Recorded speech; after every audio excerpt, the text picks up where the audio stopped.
Folks, I want to report today that there are very serious issues within NASA and that there are even more serious issues within the ruling Jubilee party.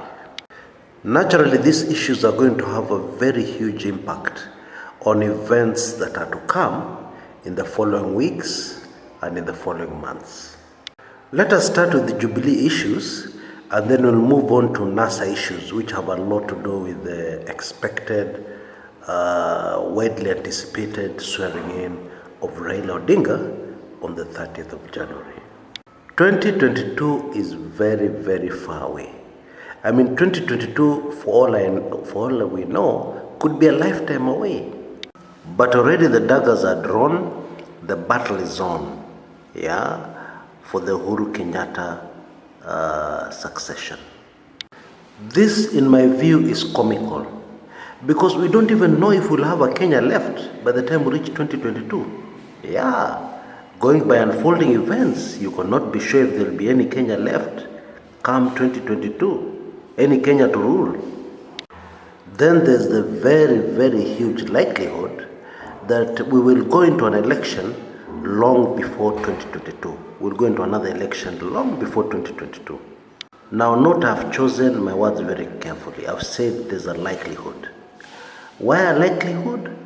Because any keen observer of Kenya's political scene, any person who wants normalcy to be restored, any person who is a patriot and is for the good of Kenya, knows that the current crisis has only one solution: a free, fair, credible election. I'm of course talking about a presidential election. Now, we have had conflicting statements from politicians from the TNA wing of Jubilee concerning whether or not they will vote for William Ruto in 2022 to be the next president of Kenya. But what are the voters on the ground actually saying? The truth, the whole truth and nothing but the truth, is that a vast majority of the voters on the ground will not vote for William Ruto in 2022. Okay? The polite ones will put it thus. They will say it is not automatic for us to vote for William Ruto in 2022. That is the truth. Now, the URP wing within Jubilee find this offensive. They find this a great betrayal. And the reasons should be obvious. They have fully supported President Uhuru Kenyatta for his re-election. In the process, they've taken a lot of flack from the other tribes within the Republic of Kenya. People have always, some people at least, have made fun of the community, and they have said in black and white that if the Kalenjin community believes for a minute, for a second, that the TNA wing of Jubilee will support and vote for Ruto in 2022, then they had better wake up from their deep slumber, they had better wake up from their pipe dream. And so when the TNA voters on the ground actually confirm this, it makes the Kalenjin community livid. Now, the response of the Kalenjin community to this realization that votes for William Samoei Ruto may not be automatic has been very deadly in my view. What the community are saying is that the TNA wing of Jubilee has no choice but to vote for William Ruto. No choice because come what may, the Kalenjin community will collect their debt. Okay, and their debt is supporting President Uhuru Kenyatta. And what they're saying is scary because they're saying that if, in fact, William Ruto is not going to get the votes he needs to be the next president of Kenya, then the Kikuyu community living in the Rift Valley may as well start packing their bags and should leave immediately. Now, this demand is not only unconstitutional and against the law, it is just crazy.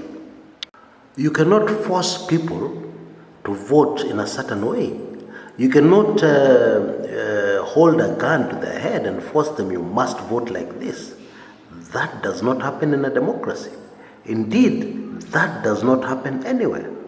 Now, what responsible leaders do is that they identify this problem very early and they sit down and find a solution. They sit down and talk peace. They find a solution long before anything happens, long before anything explodes.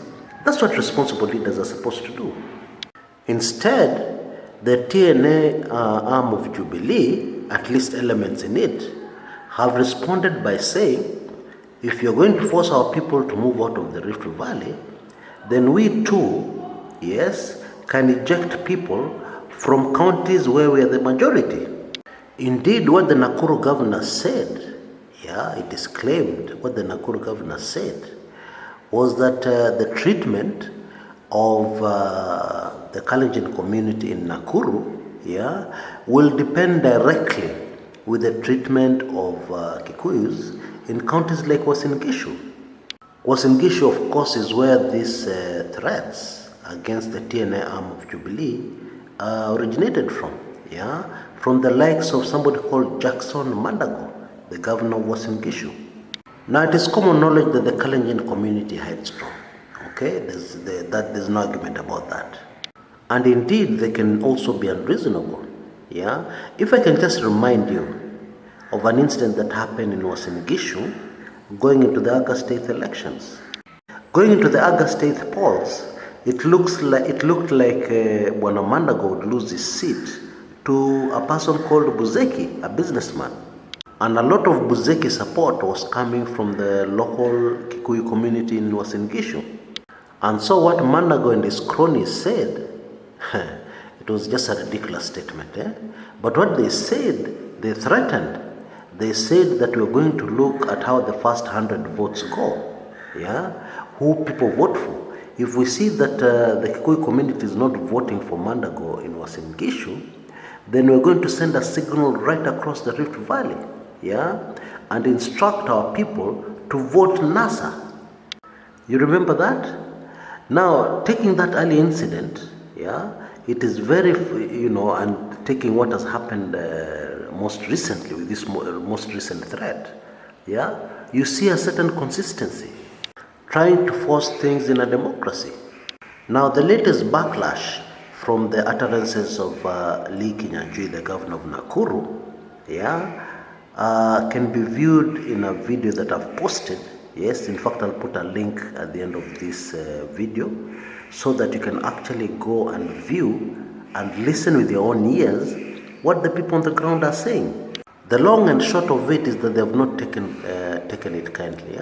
They have not taken it well. In fact, they are very upset and they are demanding an apology from Bwana Kinyanjui. The residents of Nakuru are saying it is hate speech. Anyway, from a political point of view, it is not realistic to expect to force people to vote in a certain way and you have your way. It is not realistic. It may have worked in Uasin Gishu, although I doubt. Other things happened in Uasin Gishu that got Mandago back in office, but that is a story for another day. But let's assume that it actually worked in Uasin Gishu. These threats, it is unrealistic to expect that the same threats will work countrywide. I don't see how. That you force a certain community to vote for you or else? How does that work? Now, politically, this can only mean trouble for the already shaky Jubilee administration. And when you couple this along with the open rebellion amongst Rift Valley legislators against the Jubilee High Command of oppositions in parliamentary select committees, then clearly we're in for a very, very stormy coming weeks and months. Now, you may be listening to this recording and saying to yourself, the solution to this problem is very simple. Let all TNA, all in the TNA wing of Jubilee, come out and say we're going to vote for Ruto in 2022, and they make public statements to that effect. Na hii maneno itaisha. No, that cannot work. For the simple fact, you're not trying to trick a baby here. You're not trying to trick a kid. Fanya hivi nitakununulia switi. No. The Kalenjins are on the ground with their brothers and sisters from the house of Mumbi, and they know what they are saying. They know how they are talking, even without listening to the leaders. They know. Not only that, their leader, William Ruto, seems to be under siege.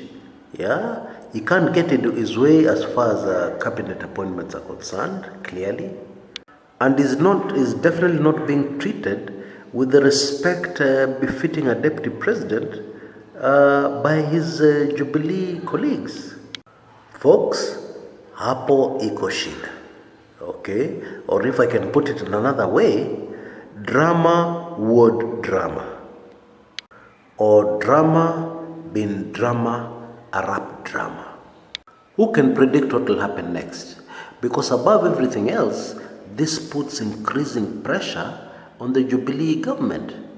And the Jubilee government is already under a lot of stress from all over the place, from various problems. They want to deal with NASA, there's the economy issue, there's this and that. Gosh, there's a lot on the Jubilee plate. And then into the mix, you throw this serious internal strife. Yeah? Now, many members of this channel have been begging and they've been asking me, what is going on within NASA? What's going on between the principals? And in the next episode of this series, I'm going to tackle that issue head on. See you there. You know the usual drill. Top left hand corner. As soon as that recording is ready, you'll be able to click and go right to it. This is Kshs Kumekucha.